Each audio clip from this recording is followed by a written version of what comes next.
ሰላማችሁ በያላችሁበት ብዘት ተረፍረፍ ይበልኝ እያልኩኝ እንግዲህ ዳጣ ዲራማ ደስ የሚልና አስተማሪ ብዙ ቁም ነገር የምናገኝበት ዲራማ ነው ማለት ነውና እንግዲህ አቶ ደረጀ ጎበዝ አባትና ጠንካራ አባት እንደዚሁም እንግዲህ ለልጁ ብዙ ነገሮችን ለመደበቅ ደፋ ቀና እያለ የሚገኝ ነውና ኤቢ ግን ከስህተቷ የማትማሪያው በዛው ታጥቦ ጭቃ ሆናለች ማለት ነውና ከስህተቷ ምንም ነገር እየተማረች አይደለም።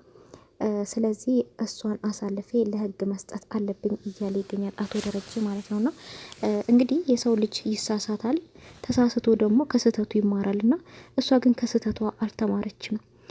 የህግ ተማሪ እንደሆነች ነው እንግዲህ ራሷን አክት የምታደርገውና እውነት ነው እውነት መውጣት አለበት ብለሽ ታምኛለሽ ብትባልም አዎ እውነት ነው እውነት መውጣት አለበት ብዬ አምናለሁ ብላለች። ነገር ግን የራሷ ስህተት ያው ስህተት አይደለም እንደ ትክክል ነገር አርግታ ተቀብሏለች ማለት ነው። እንግዲህ ይሄ ከስህተቷ አለመማሯ በጣም ትልቅ ወንጀል እንደሆነ ነው እንግዲህ ለአቶ ደረጀ እየተሰማ ያለውና ስለዚህ ኤቢን አሳልፌ መስጠት አለብኝ ነው እያለ የሚገኘው ለወይዘሮ ማርታና እንግዲህ ወይዘሮ ማርታን ቡና እየጋበዛት ፈታ እያደረጋት ነበረ። እሷ ግን የኔ ውድ ባል ዛሬ ምን ተገኝቶ ነው ደግሞ በጣም ፊት ላይ ደስታም ይታያል፣ ቡናም ደግሞ ጋበዝከኝ ዛሬ ነበር ያለችውና እሱ ግን ምን ላድርግልሽ ሌላ ከዚህ የበለጠ አንቺንም ማስደስትበት ሁልጊዜ በቃ ደስተኛ እንድትሆኝልኝ ፈልጋለሁ ነበር ያለውና እንግዲህ መጨረሻ ላይ ላወራሽ የመጣሁት ስለዚች ልጅ ጉዳይ ነው ነበር ያሉና የቷ ልጅ ኤቢ እንግዲህ እሱ ምንድነው ለህግ አሳልፌ ልሰጣት ነው ያለው። እሷም እንዴት አሳልፈ ትሰጣለህ? ብዙ አብረ ደክመሃል እኮ ብዙ አብረ ተጨንቀሃል እኮ ነበር ያለችውና አቶ ደረጀ ግን ብዙ አብሬ ደክሜ ነበረ ተጨንቄ ነበረ፣ ነገር ግን ከስህተቷ እየተማረች አይደለም፣ ከስህተቷ አልተማረችም። አሁንም የሰራችው ወንጀል ትክክል ነው ብላ ነው መታምነው። ትክክል ነው ሰውየውን መግደሌ ትክክል ነው አልተሳሳትኩም ብላ ነው የምታምነው። ስለዚህ ግዴታ በህግ መቀጣት አለባት እያለ ይገኛልና እሷም እንግዲህ ወይዘሮ ማርታው እናት ናትና እባክህ አሳልፈህ አትሰጣትም። ኤቢ ደግሞ አንዴ ቂም ተያዘች መጥፎ ናት። ስለዚህ አባቴ ያሳልፈው ሰጠኝ ትልሃለች። እባክህ አሳልፈህ አትስጣት። አሳልፈ መሰጥ እንኳን ቢሆን እኔ ከዚህ ከጨዋታ ውስጥ አስወጡኝ ነበር ያለችው። ውጪ ነበር ያላት። ከጨዋታ ውስጥ ውጪ፣ ምንም ጨዋታ ውስጥ የሚያስገባሽ የለም። ስህተት ነው ስህተት እውነቱ መውጣት አለበት ብላ የምታምን የህግ ተማሪ ናት እና ወደፊት ታዲያ እንዴት ነው ትክክለኛ ፍርድ ልሰጥ የምትችለው ነበር ያለችና እና ጭንቅላቷን በቃ ትክክል እየሰራ አይደለም ነበር ያለውና እንግዲህ ወይዘሮ ማርታ የሷ ጭንቅላት ትክክል የማይሰራበት አንድ ነገር አንተም ታውቃለህ፣ ናታንና ዳጣ አንድ ሆነዋል። ቆይታለች መናገር ከጀመረች። እስቲ አንተም በድብቅ ተከታተላቸው እነኝህ ልጆች እና ምንም በቃ በድብቅ አብረውን ያሉት አሁንም በፊት ፊት ለፊት እንኳን አንድ ቦታ ይታዩ ነበረ። አሁን ግን በድብቅ እነሱ ሁሉም ነገር እያደረጉ ነው ነበር ያለችውና አቶ ደረጀ ግን በፍጹም ይሄማ ከሆነ እኔ ጠይቃታለሁ፣ ዳጣን ጠይቃታለሁ። ዳጣ ደግሞ ገና ብዙ ጭንቀት ብዙ ያልተመለሰላት መልስ ያላት ልጅ ናት። እንደዚህ አይነት ነገር ታደርጋለች ብዬ አላስብ ነበር። እንዴት አወክ? ብዙ መልስ እንደሚጠብቃት ብዙ ነገር እንዳላት እንዲህ ልታውቅ ቻልክ ነበር ያለችውና አይ እንደው ዝም ብዬ ሳያት ገና ልጅ ናት ለዚህ ነገር አልደረሰችም ማለት ነው ነበር ያለውና እንግዲህ ወይዘሮ ማርታ አንዳንድ ነገሮችን መዘንጋት ጀምራል ይመስለኛል ነበር ያለችው።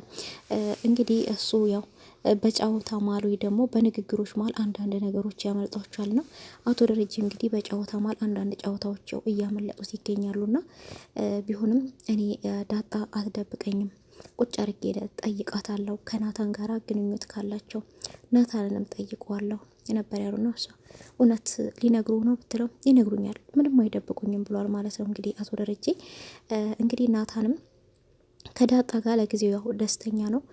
ቢሆንም እኔና አንቺ ተጋብተን አብረን ደስተኛ ሆነን የምንኖርበት ቀን ናፍቆኛል እያላት ይገኛልና እሷ ግን አላቅም በጣም ውስጥ እየፈራ ነው ብቻ የሆነ መሰናክል የሚገጥመን ይመስለኛል ነበር ያለችው።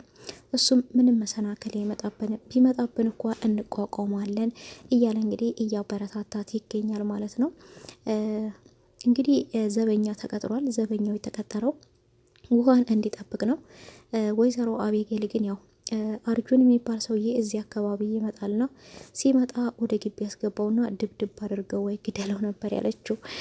ስለዚህ እሱም ያው በትዕዛዙ መሰረት ኤቢ አዘዋለችና አርጁን ሲመጣ እንግዲህ ናግባ በማለት ወደ ግቢ ነበር ያስገባው። አንተ ደግሞ ማነህ ምንድነህ ቢለውም አዲስ ዘበኛ ነኝ ነበር ያለው። እና ምን ትሰራለህ ከዚህ ምን እንደምትጠብቀው ግዴታ ኳር ለንበር ላይ መቀመጥ፣ እኔ ደግሞ የኤቢ ባል ነኝ ነበር ያለው። አንተው ራስህ ነህ ናግባልኝ እንግዲህ በማለት እንግዲህ ወደ ግቢ ነበር ያስገባውና ሊደባደቡ ሲሉም እንግዲህ ውሃና መጠን አብረው ነበሩ። እነሱም ያው ወደ ቤት ሄጄ ኤቢን ልጥራት ብትልም ያው አረፈሽ ተቀመጪ ነበር ያላትና ቁጭ በብይሻለሁ ቁጭ በብይሻለሁ ነበር ያላዘበኛው። እሷም እንግዲህ ያው መጥራት አልቻለችም። ያው አርጁንም እንግዲህ እኔ ብሞትም ምንም በሆንም ወይ ላም ወይ ጥጃ ሆኜ እፈጠራለሁ እንደው አሁንስ አልምረህም በማለት እንግዲህ ከዘበኛው ጋር ለመሳፈጥ ሞክሮ ነበረ። እንግዲህ ዘበኛው በዱላው አንዴ ሲያሳርፍበት ያው ጠቅለል ብሎ ያው ወድቋል ማለት ነው። አርጁን እንግዲህ ሮጠው ሄዱ ኤቢን ጥሯት ብለውም ቢል ያው ኤቢም ያው ይኸውልሽ አጋድምልኝ ያልሽውን ጎረምሳ አጋድሜልሻለሁ፣ ይኸውልሽ ስራዬን ጨርሻለሁ፣ እንግዲህ የራስሽ ጉዳይ ነበር ያለት። እነሱ እኔ እንደዚህ ብቻ ነው እንዲያልኩ በደንቡ ደብድቡ ስብርብር አድርገዋል እንዲያልኩ ነበር ያለችውና አይ እኔ ሰው መግደል ከሆነ እኛ እጃችን ደም የለበትም፣ ሰው መግደል አልችልም፣ እጄ ንጹህ ነው፣ እኔ ደመኛ መሆን አልፈልግም ነበር ያላትና እንግዲህ አርጁን እንደምንም ብሎ ፈገግ ብሎ እንግዲህ ራሱን አጠንክሮ ለመነሳት ሞክሮ ነበርና ነገር ግን እሷ ያንስበታል ዱላው ነው ያለችው። ጠቀም አርግተህ መደብደብ ነበረብህ ያለችው። እኔን አንቺ ነሽ የምታስደበድብኝ? እሺ እስካሁን ብዙ ታግሼሻለሁ። አሁን ግን የመጨረሻ አንቺ ሳትሆኝ ፖሊስ የምታመጭብኝ እኔ ራሴን ፖሊስ የማመጣው ጓደኛዬን አንቺ ነሽ የሆነ ነገር ያደረግሽው ነበር ያትና እንግዲህ በጣም ደንግጣለች። በር በተከፈተ ቁጥር እንግዲህ እየደነበረሽ ነው የምትገኘው። በመጨረሻ እንግዲህ በጣም ከባዱ ውሳኔ አቶ ደረጀ እጅሽን ለመንግስት መስጠት አለብሽ፣ ለፖሊስ መስጠት አለብሽ፣ ወንጀል ሰርተሻል ብሏታል ማለት ነው። እሷ ግን እንዴት እጄን ሰጣለሁ እያለች ትገኛለች። አሊያም አንቺ እጅሽን ማሰጭ ከሆነ እኔ ራሴ እጄን ሰጣለሁ ወይ ምርጫው ያንቺ ነው እያለ እንግዲህ ግራ እያጋባት አቶ ደረጀ እውነት ኤቢን አሳልፎ ሊሰጥ ነው ወይስ ህይወት እንድታስተምራት ፈልጎ ነው? እሷም እንግዲህ በተደጋጋሚ አባዬ አንተ እኔን አትወደኝም፣ አንዴ ብቻዬን ትዘጋብኛለህ፣ አንዴ ደግሞ ወደ ውጪ አልክሽም ትለኛለህ፣ አሁን ደግሞ አሳልፌ ካልሰጠውሽ እያልክ ነው ነበር ያለችውና እሱም እንግዲህ አንቺ የህግ ተማሪ ነሽ፣ እውነት መባል አለበት ብለሽ ታምኛለሽ ነበር ያላት። አዎ እውነት መሆን አለበት ብዬ አምናለሁ ነበር ያለችውና እንደዛ ከሆነ አንቺም ልጁን መግደልሽ እውነት ነው፣ ስለዚህ እጅሽን ለመንግስት ልሰጭ ይገባል ያላት። በጣም ደንግጣለች። እንግዲህ በፍጹም አይሆንም እጄን አልሰጥም እያለች ትገኛለች ማለት ነውና እንግዲህ ዘበኛውንም እያሳቀቀችው ትገኛለች። እንደዚሁም የቤት ሰራተኛዋንም እንግዲህ እያሳቀቀቻት ነው የምትገኘው። በጣም ምንም ነገር ማውራት አይችሉም። እንግዲህ የቤት ሰራተኛዋና ዳጣ አብሮ ኩሽና እንግዲህ እያወሩ ነበርና አንዳንድ ነገር በሚያወሩበት ሰዓት ዘመኛው ምን አለሽ ግን እንዴት ነኝ እኔ አምራለሁ ምናምንም እንግዲህ ከናታን ጋር ማች አድርገዋለሁ ብላ እየጠየቀቻት ነበረ። እሷ እንግዲህ አዎ በጣም ቢዩቲፉል ናችሁ ታምራላችሁ ነበር ያለቻት እና ስለዚህ አንቺ ግን ዘበኛው አናግሮሽ አያውቅም እንዴ ነበር ያለቻት እና አይ ዘበኛው ምን ያናገረኛል ደግሞ ነበር ያለቻት እና ግን ጥሩ ሰው ይመስላል ነበር ያለቻት። አዎ ጥሩ ሰው ግን ይመስላል ግን ሚስት አለው እንዳዛ አይነት ነበር ያለቻት። እንግዲህ ስትላት ነው ኤቢ መጣችሁና ማን ነው ባለትዳር ነው ያላችሁት? እንግዲህ ባለትዳር ነው ነበር ያለቻት። ባለትዳር ነው ያላችሁት ማን ነው? እኔ መሆን አለብኝ እኔ ነው አይደለ ነበር ያለችው ኤቢ እንዳገባችን ብያችን ነው ደህና ነሽ አይደለ በቃ ደህና ወይ በማለት እንግዲህ ለዛንም ለዛ በይ ደህና ሁኝ እንግዲህ ፈጣሪ ይሁንሽ በማለት ነበረ ታዲያ እሷም እኔስ ብቻዬን ትተሽኝ አይ እንግዲህ ምን ላድርግልሽ አልችልም ፈጣሪ ካንቺ ጋር ይሁን ስትላት እንግዲህ እሺ አሜን ግን ብቻዬን ትተሽኝ ባትሄጂ ጥሩ ነበር ያለቻትና እንግዲህ ኤቢ ሁሉንም ሰው እያሳቀቀችው ትገኛለች። ሁሉም ሰው እና በጣም አይን አውጣ ሆናለች። አቶ ደረጀም እንግዲህ አሁን ምርጫ ሰጥቷታል ማለት ነው። ምርጫዋም እንግዲህ በቃ እጅሽን መስጠት አለብሽ ለፖሊስ ነው ያላት። እሷ እንግዲህ እጄን በፍጹም መስጠት የለብኝም ራሴን ተከላከልኩ፣ እኔ እሱን ባልገለው ኖሮ እኮ እሱ እኔን ይገለኝ ነበረ። ስለዚህ ራሴን የተከላከልኩት እንጂ ወንጀል አልሰራውም። ዝም ብዬ መሞት ነበረብኝ እያለች ነው የምትገኘውና እሱ እንግዲህ ቢሆንም እውነት ነው መውጣት አለበት እያለ ነው የሚገኘው አቶ ደረጀና ያው ትክክል ነው።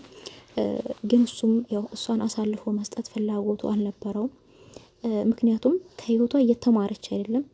ግዴታ ምንም ቢሆን ምንም እኔ ልጄን አሳልፌ አልሰጥም፣ ግን ልጄ እንድትማር እንድታውቅ ፈልጋለሁ እያለ እንግዲህ ለወይዘሮ ማርታም እየነገራት ነበርና እንግዲህ ናታንና ዳጣ እንደ ክላስ ቁጭ ብለው ወይዘሮ ማርታ ደርሳባቸዋለች እና እንግዲህ እሷ ሄደችው ናታንን ለማናገር ነው። ወይዘሮ ማርታ የምትፈልገው ናታንና ኤቢ አንድ እንዲሆኑ ነው። እሱ ግን ያው በተቃራኒ ከዳጣ ጋር ነው ያለውና እንግዲህ ድንገት ብትደርስባቸውም በጣም ግራ ተጋብተዋል ማለት ነው ሁለቱም። እሷም ጭራሽ በዚህን ሰዓት ወንድ ክፍል ምን ትሰሪያለች ነበር ያለቻት። ለዳሪ እኮ ስነግረው አልሰማ ብሎ እንጂ ቆይቻለሁ ከነገርኩት ነበር ያለችው። እንግዲህ ለአቶ ደረጀም እንደነገረችው ያው ሰምተውታል ማለት ነውና እንግዲህ ዳጣ ምን ታሳብ ቢሆን ምን ትል ይሆን? ናታንም ያው ከዳጣ ጋር እያወሩት ያለው ይህን ሰሞን የማየና ያባዬ ኢንቨርሰሪ ነው። እዚህ ቤት ሳቅና ደስታ ከራቀ ቆይቷል። እስቲ አንድ ቀን በቃ ለልጆቹም ለሁሉም ነገር ፈታ እናደርጋቸው እያለ ነበር። እሷም በጣም ደስ ይለኛል፣ አንድ ቀን ልናስደስታቸው ይገባል እያሉ በቃ ቤቱ ሁሉ ስለተጨነቀ እነሱን ፈታ ለማድረግ ነው እያሰቡ ያሉት። ኢቢ ግን በዛ ተቃራኒ ጭንቀትን ወደ ቤታቸው እያመጣችባቸው ያለችው ማለት ነው። እነሱ የእነሱ ልጆች ያልሆኑት ያው ለእነሱ ደስታቸውን ሳቃቸውን ነው እየተመኙላቸው ያሉት እና እንግዲህ መጨረሻ ላይ ዘበኛውን በተባለው መሰረት ያው አርጁንን ቀልጥሞ ቁጭ አድርጎታል ማለት ነው። አርጁም እንግዲህ ይሄ ምን አይነቱ ሰውዬ ነው ያዘዘብኝ ይቢ አንቺ ነሽ የምታስደበድብኝ በማለት እንግዲህ እግሩን እያሻሻ ያው አምርቷል ማለት ነው። ይቢ መጨረሻ ምን ይሆን? አቶ ደረጀ እውነት አሳልፎ ይሰጣት ይሆን ወይስ ህይወት ታስተምራት ይሆን? ይቢ ግን ስናያት ምንም ወደ ራሷ የምትመለስ አትመስልም።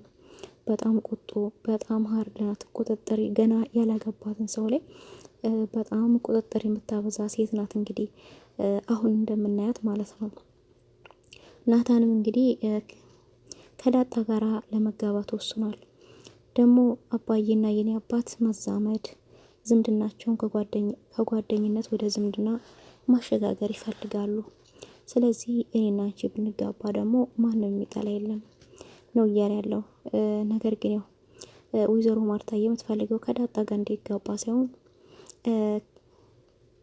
ከኤቢ ጋር እንዲጋባ ነው የምትፈልገው። እና ነገሮች በተቃራኒ እየሄዱ ናቸው። የሚመጣብንን ውጣ ውረድ ሁሉ አልፈን እንጋባለን፣ እኔና አንቺ ደስተኛ ሆነንም እንኖራለን እያለ እንግዲህ ለዳጣ ብዙ ተስፋዎችን እየሰጣት ይገኛል። እንደዚሁም እንግዲህ እኔ ብዙ ኃላፊነት አለብኝ ደረጀ፣ እኔ ብዙ ኃላፊነት አለብሽ፣ ልታኮሪኝ ልታስደስችኝ ይገባል ብሎኛል። አባቴ ተስፋውን ሁሉ በእኔ ላይ ጥሏል። ግዴታ አባቴ ማስደሰት አባቴ መኩራት አለብኝ። ብዙ የሚቀረኝ ነገር አለ ነበር ያለችው ናታንና ናታን እንግዲህ እኔ ማግባት እኮ አንቺን ከህልምሽ ወደ ኋላ የሚያስቀርሽ ነገር የለም። አባትሽን ማኩራት አባትሽን ማስደሰትም ምንም የሚያቆምሽ ነገር የለም። ወይስ ከኔ ጋር መጋባት ህልምሽንና አባትሽን መኩራት ወደ ኋላ ይቀንስብኛል ብለሽ መታሰቢ ከሆነ ተሳስተሻል። ምንም የሚገድብሽ ነገር የለም እያላት ይገኛልና እንግዲህ በስተ መጨረሻ ላይ ያው ወይዘሮ ማርታም ያው ብትደርስባቸው ምን ይፈጠር ይሆን? ዳጣ እንግዲህ የሆነ ነገር ብላ ያው ልታሳሳት ትችላለች። ግን ያው ትክክለኛ እነሱ አብረው እንዳሉ ወይዘሮ ማርታ እውነታውን ታውቃለች ማለት ነው። አቶ ደረጀስ እውነታውን ቢያውቅ ምን ይላል? ምክንያቱም እሱም ያው ዳጣም ጥሩ ሰው ናት፣ ናታንም ደግሞ ጥሩ ሰው ነው እያለ ነበረ የሚገኘውና ያው ጥሩ ለጥሩ ደግሞ ቢጣመር አይከፋም ይለማል እንጂ እና ምን ይሆን መጨረሻቸው? ኤቢንስ አሳልፎ ይሰጣት ይሆን አቶ ደረጀ ወይስ ደግሞ ለራሱ እጁን ይሰጣል? ወይም ደግሞ እሷን ለማስፈራራት ነው ይሄንን ቃላቶች እየተጠቀመ ያለው የሚለውን በቀጣይ ቪዲዮ ይዤላችሁ አመጣ ይሆናል። ዛሬ በዚህ ወሰናበታችኋለሁ። በቀጣይ ቪዲዮ እስከምንገናኝ ድረስ ቸር ሰንብቱልኝ።